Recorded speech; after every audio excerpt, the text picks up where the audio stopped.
will all remain here for the next 3 hours that I'm going to present about phosphorus, because this is my real element and the subject to which I dedicated over 20 years of my life. So I will provide some very brief background on problems of phosphorus. I spoke about that the entire day, so I won't stay very long time on that.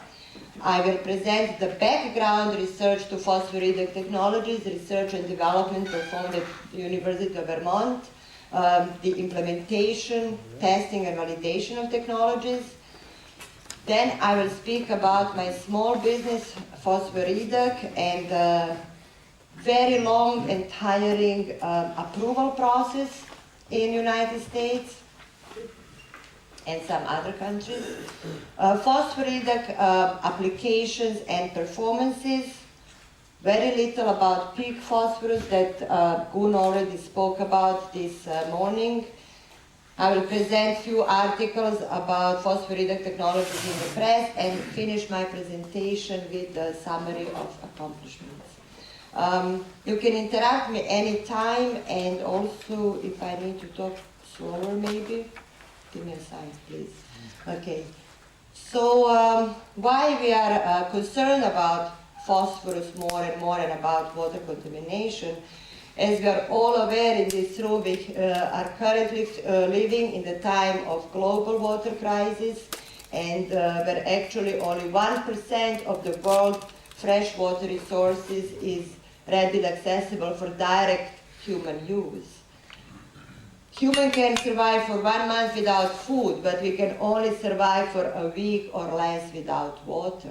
So it is very important that we do take care about our water resources and that we do something about water contamination. An estimated 2.4 billion people lack adequate sanitation, while about 3 billion people do not have access to fresh water. So only in recent years, phosphorus loading to fresh waters became very increasingly important water quality concern, because only the addition of only 1 gram of dissolved phosphorus in water can cause growth of up to 100 grams of algae, which is a significant amount.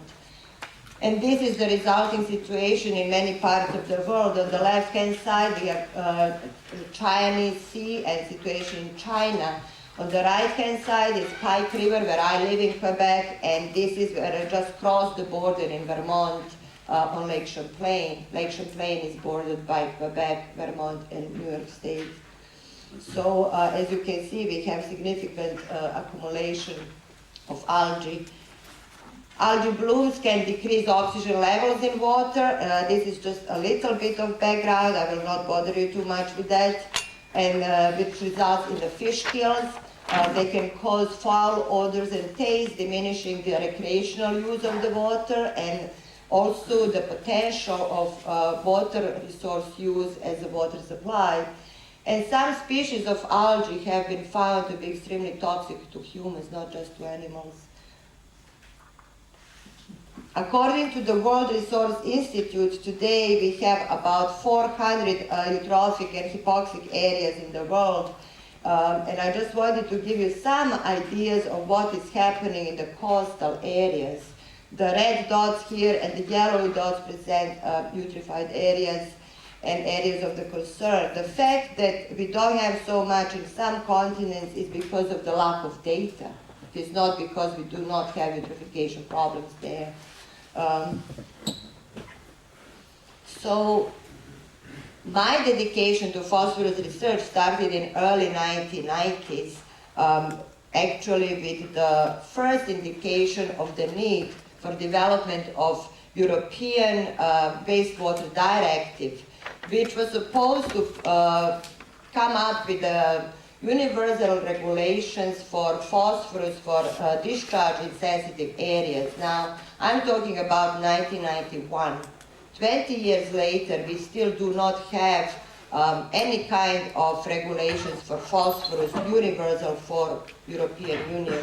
So this just gives you some ideas about why this problem is so difficult and why, because of so much, we are doing so much research and we still have only increased problems with water pollution and phosphorus and algae. It takes very long time for our governments to do something. And the only regulation that came up in the past 20 years was, for example, the ban on phosphorus used in detergents, but we still do not have, for the gentleman who was asking questions about E. coli, it's one of the most frustrating situations for scientists like Professor Renman or Professor Gustafsson or myself, that we actually do not have any regulations. Excuse me. So at that time, I was working with constructive wetlands technology. My doctoral degree was on phosphate and ammonium removal using constructive wetlands technology in early 1990s. Constructive wetlands technology was in its infancy.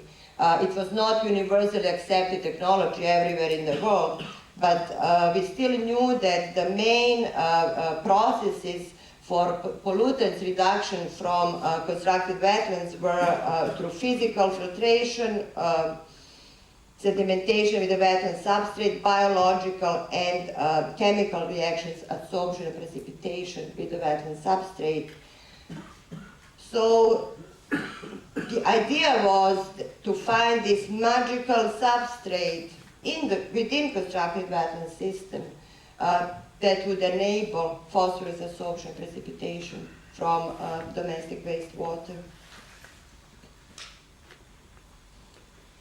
And so at that time, in early 1990s, we took basically the common knowledge from traditional civil and chemical engineering, where salts of iron, aluminium, or calcium are added to wastewater, to traditional conventional wastewater treatment plants to precipitate phosphorus. So it said, I was doing my doctoral degree in Scotland, and I said, okay, we have so many different industrial materials, why don't we look at materials which are rich in iron, aluminium, or calcium oxides, and try to use these materials for as phosphorus adsorbent in on-site wastewater treatment systems. Obviously, these materials had to have a high phosphorus absorption capacity, but they also had to have a very appropriate physical and chemical properties so that the water can flow through them. And ideally, because we want to make these technologies low-cost, sustainable technologies, they also had to be cheap and locally available. And at that time, actually, there were 5 of us, Professor Renman, Lena was a Guno student, there was Tong Zhu in Norway, she worked with the light expanding clay aggregates, Robert Mann in Australia, and myself. So apart from Guno, the 4 of us were really the 4 scientists who established these principles and rules and established the science of phosphorus absorbing materials, the use of phosphorus absorbing materials in on-site filtration systems. So we're like kind of pioneers. I really like crops, which I will show on this slide because I have tested over 80 different materials in the past 15 years. And in Scotland, during my doctoral degree, I worked with 6 different materials which were locally available, readily available in Scotland. And of all these materials, I developed a product using shale, the byproduct from coal industry and pre-production. So I worked with these materials over there. I got my postdoctoral research in Canada at the École Polytechnique in Montreal, and during that time with my, I established a research team, and with my students, we tested 57 different industrial byproducts locally available in Quebec. I did not name all of them. They were basically taken from different mines and carriers across Quebec. And one of these 57 materials was steel slag, to which I remain faithful to today's date. And I still perform material screening for phosphorus reduction at the University of Vermont as a part of my regular work. So I promised I will speak a little bit more about the steel slag manufacturing process. I was very much interested in steel slag, not only because there was already growing research on the use of steel slag aggregates for phosphorus removal, but also because it's steel slag mills exist everywhere in the world. It's, so it's widely available material, it's very cheap material, and it had, we have millions of tons lying about in waste heaps, so the idea was to reuse this material for water filtration. I work mainly with electric arc furnace steel slag. There are different types, as I will show in the following slides, but this is just the type of furnace where steel slag is made. So what we are doing when in steel slag manufacturing process, we add scrap metal and iron ore, which are then burned at very high temperatures in a type of furnace. In this case, it's electric arc. It can be a blast furnace or other type of furnace. And then we have, in this mill, when steel is made, we have some material that does not have appropriate qualities for steel. So this material is then cooled off and taken in piles in steel mills and comes in various particle sizes. So we select from this reject material particular sizes for water filtration.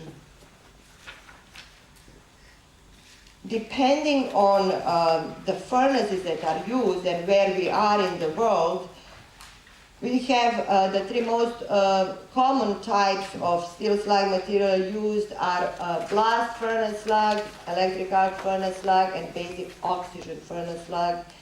And they all have pretty similar composition.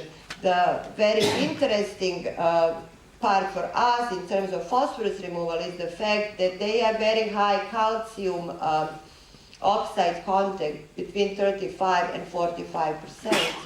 And blast furnace slag is slightly different. They have very high content of silicon oxides, while in electric arc furnace steel slag and basic oxygen furnace slag, we have 20% iron oxide, and then we have less silica. So we have to think about the steel slag composition before using it in water filtration and what we are trying to achieve.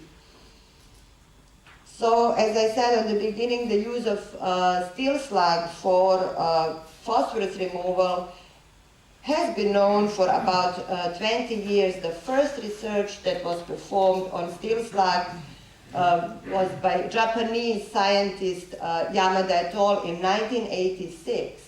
The three most commonly used types are blast furnace, electric arc furnace steel slag, and iron melter slag. But iron melter slag is produced from iron sand in New Zealand. It's the only place in the world that produces iron melter slag of this type. And because they have specific type of sand. So really the use of iron melter slag for water filtration would maybe be economical in New Zealand, but would not be economical in other parts of the world. And it doesn't work for as well as other steel slag types.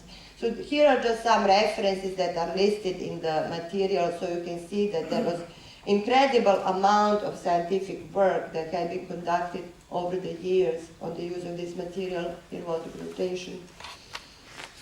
The reason why we selected, other reasons we selected steel slag were that this material had the most desirable physical-chemical properties and the highest phosphorus retention capacity in comparison with other materials that we investigated. There were other materials that had higher phosphorus absorption capacity, but they didn't have good porosity, so the water wouldn't flow through them. So when we take into account physical-chemical properties and retention capacity, it was very high. The electric arc furnace steel slag had higher phosphorus removal efficiency in comparison with other materials.